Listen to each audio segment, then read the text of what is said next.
Hello and welcome to Unprofessional Engineering. My name is James. And you got Luke. Luke, we're looking into Google Glass and why it failed. Well, it kind of failed, but I'm going to talk at the end of the show about something that's actually new or kind of having a rebirth, a resurgence. I'll get into it at the end with how Google Glass is not dead. Okay, so I did not know it's not dead, so I like that. But I'm going to take a quick look into what is Google Glass. For those of us who don't know, or maybe some of our younger listeners probably don't remember Google Glass because, let's be honest, it didn't have that long of a run. So it was a headset, much like our fancy glasses that we have on here today, which looks kind of like a pair of eyeglasses or sunglasses. Google even said that they were looking to put in prescription lenses into some of the models of Google Glass that they had. And so the headset had like a small prism-like screen tucked into the upper corner of the frame that like you basically kept you connected, right? So it would be kind of like having a phone in your glasses. So you could check your emails, you could take phone calls, you could get notifications, things like that. That way you could always be connected to the world. Who wouldn't want that, right? I mean, it sounds like a great idea, but I'll get to it later in my rant. So one of the things that I saw as to like, why would you want to do this? And they said like, rather than having to bend over your computer screen and stare at your computer screen all the time, all hunched over, you could just look out in front of you. And then instead of having to like flick through a list of emails or whatever, like you would on your phone or on your tablet, it would just be right there in front of you. And you could choose what you wanted to read right there. I'm not sure about that sales pitch. Here's what I kind of think is they were like, this is going to be cool because who doesn't want to be RoboCop or something like that? Because I agree, I want that too. But there wasn't really a problem that it was solving, was there? Well, I think the problem that this was trying to solve was people's dependency. Well, the other thing too is Google tried doing phones and they failed miserably. And I think it was like, okay, we're never going to beat Apple at the phone game. We're never going to beat Samsung at the phone game. Those guys got their phone game down pat. We're never going to penetrate that market. And they're like, okay, but and keep in mind, this is like, so this launched April 2012. So keep in mind, back then, this was the very beginning of like, heads up displays and VR and all these, the HoloLens and all that stuff was kind of starting to get popular and come out. But they wanted something that could obviously keep you connected, that wasn't a phone, and with VR kind of being this thing, you can't walk around with a VR headset because you would walk into stuff. So I think what they were looking to do was an augmented, connected reality to things like email, messaging, and social that wasn't a phone. So like whenever, like they didn't say that specifically, but I watched a little bit of the keynote whenever they launched it in April 2012. And it seemed to be this like augmented reality angle about staying connected with like friends and family and work and email and social. So I think that's what they were going for. And it was just poor execution, in my opinion. Yeah, I think a lot of poor execution, poor marketing, a lot of that going on. But Google still does have phones, right? Don't they have the Pixel, or does that not happen anymore? I think they do, but I'm an iPhone person. Yeah, so, I am too. Nobody else is. Yeah, nobody's using them. And then Android is, I guess, the next big one. Maybe Google is like after flip phones. That's how popular they are. Okay, so all makes sense. I was looking into what it's like to wear them because I've never had the privilege to have Google Glass, though I did know somebody who had a pair. It's basically like wearing a really heavy pair of glasses. So that already sounds bad because I don't really like wearing my glasses to start. Now they're really heavy on top of it, so it's probably going to give me a headache, but that's fine. But then there's just like this small screen just outside of your direct line of vision. Sounds distracting to me, but who am I to say? And the idea is to have just like a little notification bar from your phone in a place where you wouldn't like have to strain your eyes to see it. So instead of looking straight forward, maybe you turn your eye a little bit and the screen is off to the side of where your eye is. So really heavy glasses, kind of distracting thing in the corner of your eye. And this is all just to stay connected, kind of like what you said, that augmented connection to your email, staying plugged into everything that's going on around you. So I don't know. I think that's interesting. So a little bit of more background on Google Glass itself. Sure. So it, like I said, it launched in 2012. It officially died in 2017. Like they quit making it, but so it is dead.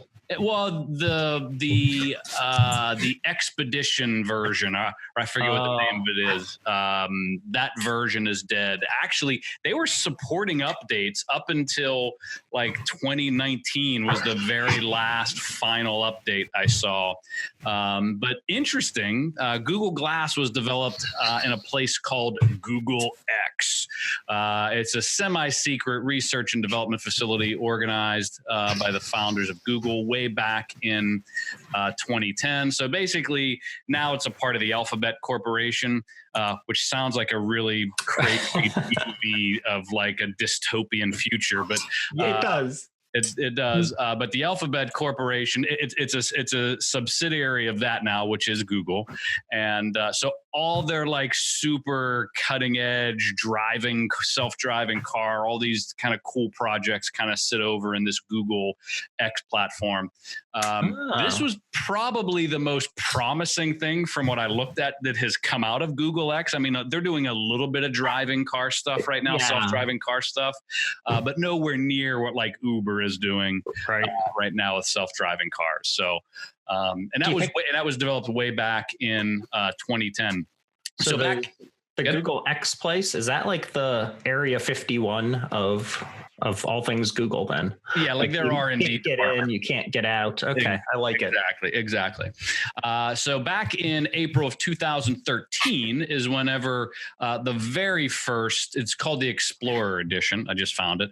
The Explorer Edition was made available and it sold for $1,500, which is crazy. And that was to be like what they called a beta tester too. Yeah. You had to do this weird thing where you tweeted some kind of hashtag and then you were invited to pay $1,500. Kind of crazy. Yeah, that's nuts. That doesn't make sense to me either, because I guess it never actually went to market to where people were buying them outside of this program, right? Like the only people that got them spent the $1,500 to be this beta tester, and then they kept updating it and doing a little bit of improving to the functionality and whatnot, but it never went to like where I could go to a mall and purchase these things. I don't think so.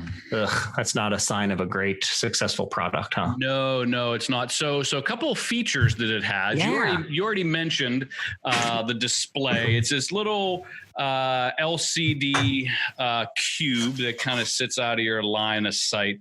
And it's adjustable, so you can kind of pull it in the side or bend it up or bend it down to make it, easier to see. Okay. But whenever I think of this display, I'm not sure if you're a Steve Martin fan. I'm a huge Steve Martin fan.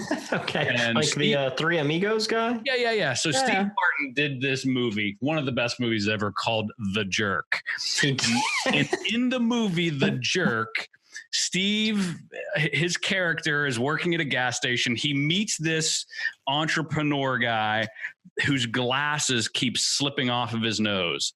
And in the movie, Steve Martin makes this little device to hold his glasses on his nose better. The guy makes the device, sells 1 million of them, becomes a millionaire, gives the money to Steve. Well, it turns out this device makes people cross-eyed and causes permanent eye damage. And then basically the movie's him spiraling, losing all his money.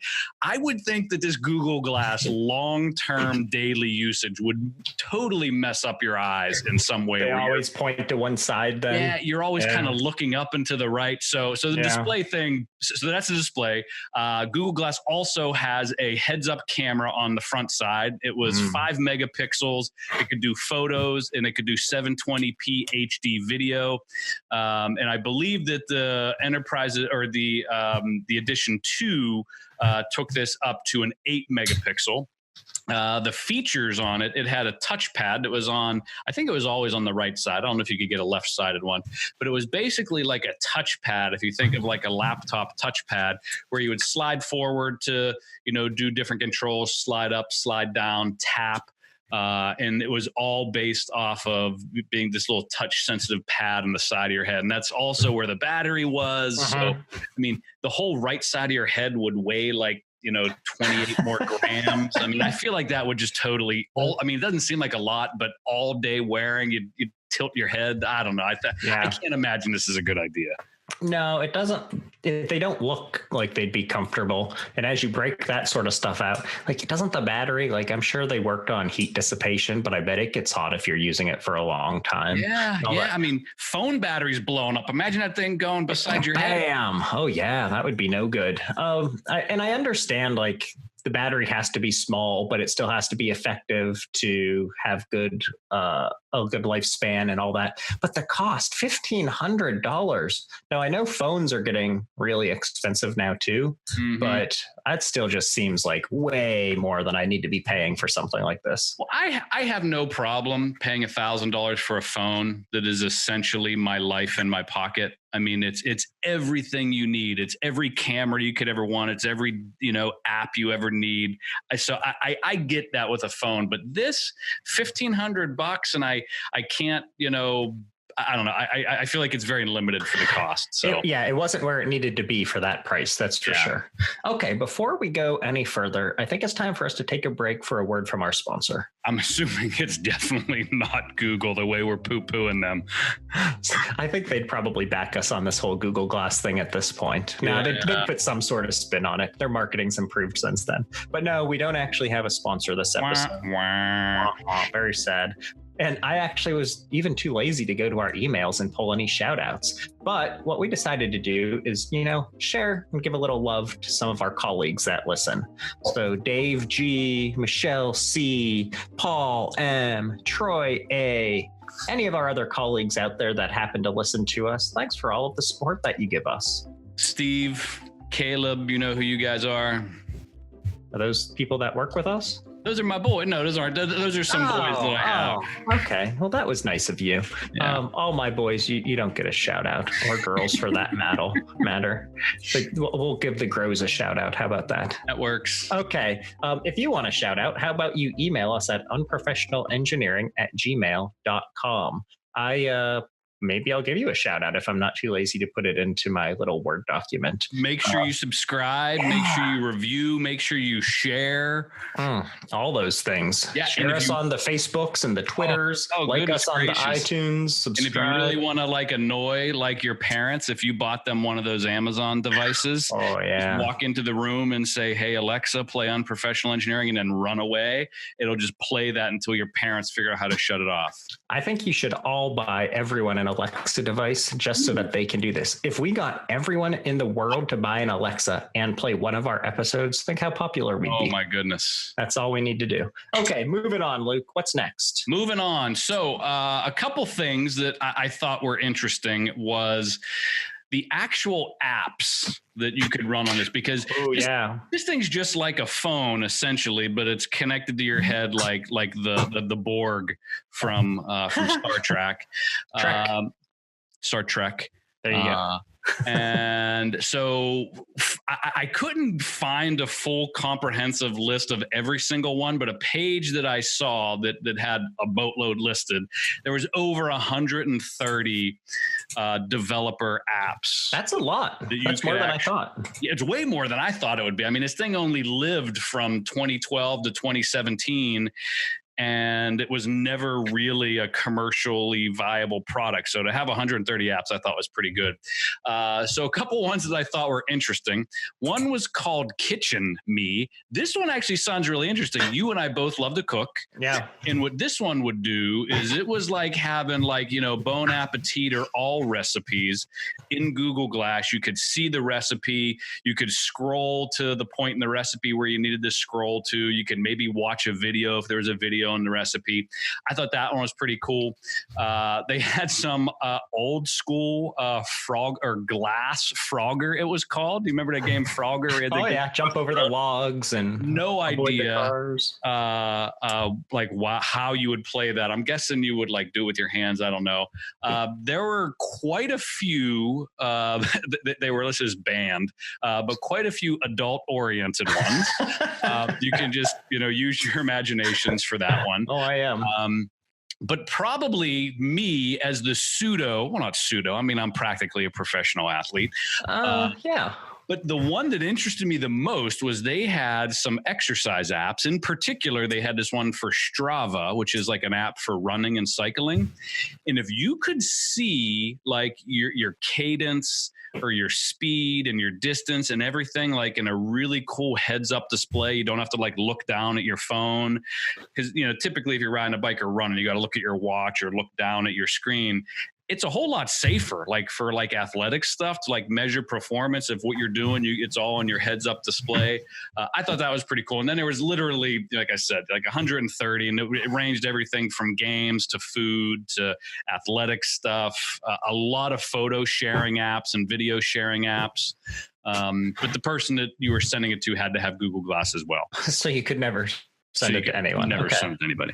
Yeah, out of all of those, I was looking at some of them too. The only one that I thought was interesting really in any way was the cookbook one, where you wouldn't have to turn the pages of your cookbook and maybe you wouldn't get gunk all over it, spill food on it or whatnot. But you know what? I'm pretty capable of using my iPad or a cookbook to cook a recipe. So again, don't think I need a $1,500 tool for this. But now that I know it has Frogger as well, maybe it would have been worth the investment. Maybe. Yeah. So how about we talk about some of the concerns that people had with Google Glass? There's quite a few. The one article I was reading was now let's talk about the concerns. How much time do you have? It's just well, that's never a good sign. The one that I thought was the most interesting that really summed it up to me was there was an example even of a guy in Ohio who wore his Google Glass, or I guess we can just call it glass, right? With prescription lenses in it. And he wore them into a movie theater. Has to wear his prescription lenses to see the movie, right? But because I guess they knew what he was wearing, they have the ability to record on that amazing 5 megapixel camera that you were talking about. So in theory, this man could have been recording the movie in the theater. And so he got kicked out because he could have been making an illegal copy of it. So that was just one of the examples of someone actually getting kicked out for something they could potentially be doing because of the, I guess, security risk of stealing the movie. The one I remember specifically, this one was all over the news.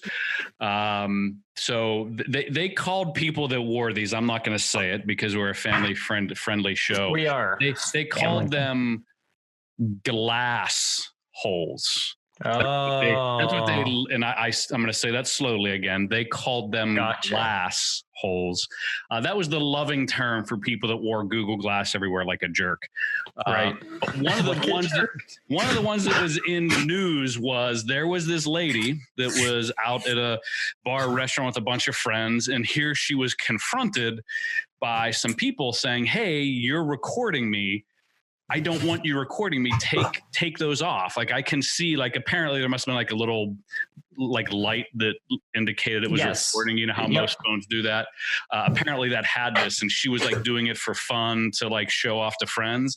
And someone was like, "You don't have permission to record me." And there's this big, huge dispute. The guy ripped them off her head. And then another guy stole her purse, and it was this big, huge thing.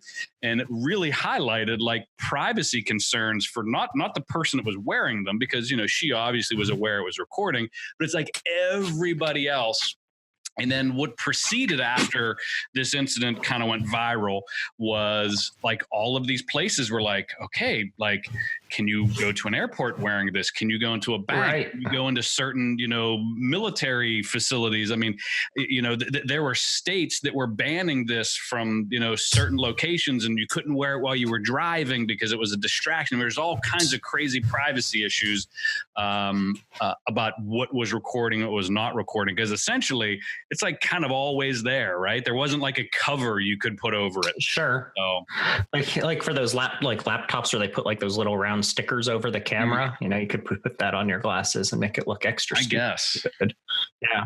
There were also a lot of like health and safety concerns as well. So not only are they heavy and going to make you go cross-eyed, at least our in-house expert has decided that's what they would cause you to do. Based off of the fact that I watched the movie The Jerk. What else do you need, Luke?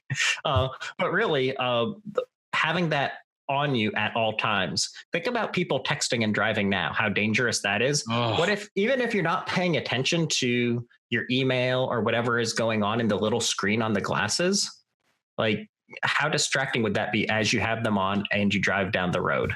Just seems like a terrible idea. So lots of health and safety concerns in addition to that as well. Before we go any further, though, with any concerns, any reasons why it failed, and maybe it growing into something better modern times, let's take a break for this week's Luke's Rant.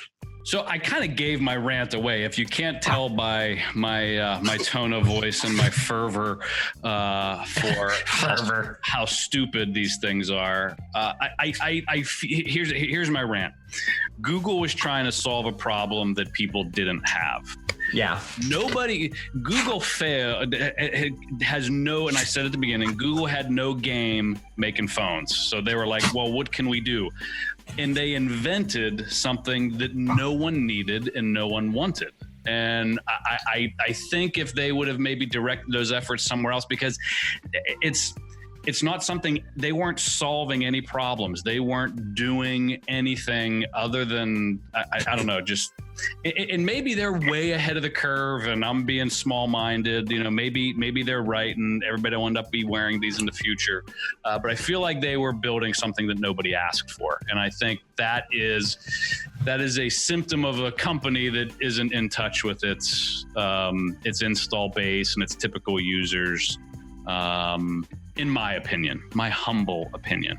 Yeah. And I think it's okay for a company to try and, I don't know, expand what they do, especially when you have basically endless money like Google. Yeah. Like you're saying, like, nobody wanted this thing. Yeah. Yeah. It was a bad idea from the start. So, okay. So moving on, do you want to talk about some of the reasons that it actually failed, which I know we talked about quite a bit already? Yes, I don't have too many other things why it failed unless you have some. I have some things that are kind of promising about like what's still happening with Google Glass. If you want to talk about failure more. So I think like the four big things, we touched on a lot of them. So one, the health and safety concerns was a big one. Like people were going to get injured and people were getting injured while they wore them. Number two, what you just ranted about, there was no real functionality there. There was no reason this thing was created. They were solving a problem nobody has. I think most people are pretty happy looking at their phone and getting their email and answering their calls that way and playing games slightly better than Frogger on their phones. All of these things already going on. They were ugly. Like at least if you're going to make something like that, make it cool looking, make it something that people want to wear. I kind of like think of the Cybertruck that our boy Elon is building. I mean, maybe it's just me, but I don't think that thing's all that cool looking. Yeah. And I kind of feel like these are the Cybertruck of I totally agree. And the crazy part was supposedly, I wasn't able to verify this, supposedly an industrial, like some lead designer at Apple actually came to Google to work on Google Glass. And that really surprises me because it wasn't that super famous bald guy I forget what his name I was going to is. say Steve Jobs. No. The guy that designed the Mac and all that sort of stuff. I forget what his name is. It was a different guy from Apple, but Apple makes amazingly looking stuff. Like everything they make is beautiful. So it really surprised me that a guy from Apple was involved with the development of this. Yeah. I would love to see if the whole Apple team created something like it, what it would look like and if it would be more successful. It would look like an iPhone. It was an iPhone strapped to your head. It'd be great. Yeah. Okay. And then the last thing that I wanted to point out as to why it failed and just so gloriously, I guess two. One, really a failed marketing project. Like this failure was all about bad marketing. The limited beta process, the way it was like kind of pitched to people, maybe it was sold as more than it really is, wasn't super strong there. But then the last one is there was really limited progress in its development once it reached that beta stage. Mm-hmm. So once you got the honor of spending $1,500 to beta test this thing for them, it took like 2 more years after its release to really get any updates. It led to a bunch of confusion as to like, is this a finished product? Are we really just beta testing this thing? Is it a prototype? And they eventually tried to get more people using it to like, look, I'm recording my skydiving, or I'm wearing it at a fashion show. It just never caught on because fashion shows, it was ugly. Skydiving, how many people are really doing that? Like the use cases were still so limited with the amount of updates that they were providing. So all a recipe for something that's just not going to do well. But you claim, Luke, that perhaps it isn't a failure. Yeah. So if you go to google.com/glass, I'm going to. So they have this product. It was announced or launched in 2017. So it's been around a while. It's called Glass Enterprise Edition. And it just recently, I think in the last, maybe 2019, came out with the Edition 2. Now, here is the perfect, there's a problem and they solved it product. So this is not a consumer product that like you or I are going to buy. And what what Glass Enterprise Edition does is Glass Enterprise Edition gives heads up displays to people like doctors, assembly technicians, people in warehouses that are picking products, and people in industries that require, lots of mobility, distractions are bad, those sorts of things. So some perfect examples. And it was really cool. Like their list of, who is using their stuff is pretty amazing. It goes everywhere from GE to Volkswagen and Samsung. And what these are, so imagine, a perfect example. And again, this is a problem where they came up with a solution. You have a technician who's working on a VW car on the assembly line, and he needs to do something. If he's wearing a Google Glass Enterprise Edition, he can see assembly instructions, torquing values, the next step in the process, whatever it happens to be, without having to be distracted by going over to a manual or going to a computer terminal to find out what some of those values are. So I picked on a couple of them, but like the GE and the Volkswagen and the Samsung, I mean, they're talking about like these productivity gains of like 20% more productivity because the people aren't leaving every, minute and a half to go look at the assembly book. Both of their hands are free. So it's a safer environment. They're not trying to, do things one-handed and have the, manual or an iPad in the other hand. So, imagine if people haven't checked out our episode all about how Amazon Prime works and how they get you your stuff in like a day or two, which is amazing. But imagine how much this would help them if the pickers who are grabbing things and they have to scan them, then they have to put them in their bin. If they were just able to pick it, know it was the right item and put it where it needs to go right there, they're knocking a lot of time out. Yeah. So like it uses like things like it's going to read the barcode for what you're supposed to pick, tell you that's what you're supposed to grab. You look at it, it scans it, and you have the right thing. The other thing too that was interesting was think about like doing some collaboration where you have a question about something very specific that you are looking at. Think about how complicated that is. Like with a phone or a camera, you got to turn it or take a picture and send a static picture, where literally, again, using that kind of technician example, imagine you have an engineer in the field doing some field operation and, hey, is this valve at the right setting, or is this what it's, and they're literally pointing at it. They can see their finger and what they're pointing at, and someone, back in the office or somewhere else streaming that thing live can say, no, it's the one beside it. It should be set to 35 PSI. Should I cut the red wire or the blue wire? Exactly. Yeah. That's what they needed. That is what they needed. Unless you're colorblind like me, they all look gray. Well, that's why the person on the other side could be like, no, not that gray wire, the other gray wire. The other gray wire. Why didn't they hire us to do this? Yeah, so I don't know. So this one clearly, I think, is a win. I think this thing is going to be everywhere in any kind of fabrication facilities, maintenance facilities. You heard it here first. Auto body. It's already, they have like 30 or 40 different big customers that are doing it. And looking at them, they look ugly still, but it looks like they're safety glasses now. Is that right? They look better. So they actually kind of look like Buddy Holly glasses a little bit. They kind of look like a set of Ray-Bans, kinda-ish. They have the safety screens on the side.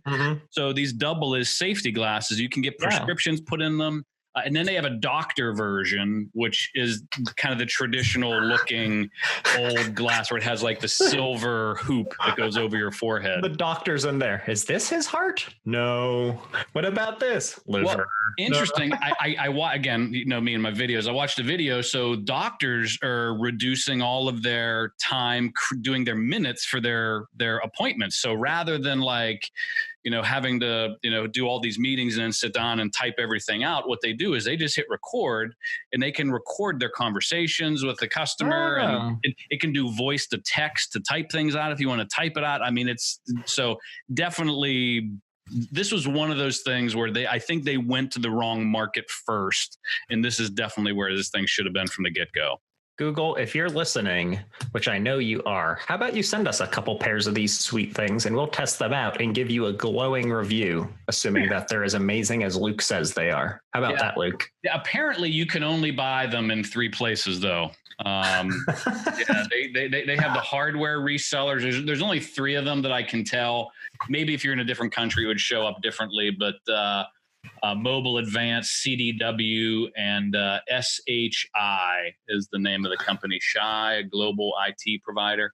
So, and then solution providers, they write all kinds of and do all kinds of development for me if you need help with development. So check it out, google.com/glass. Awesome. Well, I'm glad you had that part, because I was saying that this was a complete failure, but it sounds like something good is coming of it. So super cool stuff. Hopefully you all found this to be kind of interesting as well, and maybe learned a little bit about product design along the way. Again, if you have any episodes that you want us to cover, you just want to say hi, or maybe you want to ask for some amazing Unprofessional Engineering stickers, email us at unprofessionalengineering@gmail.com. And until next time, see ya.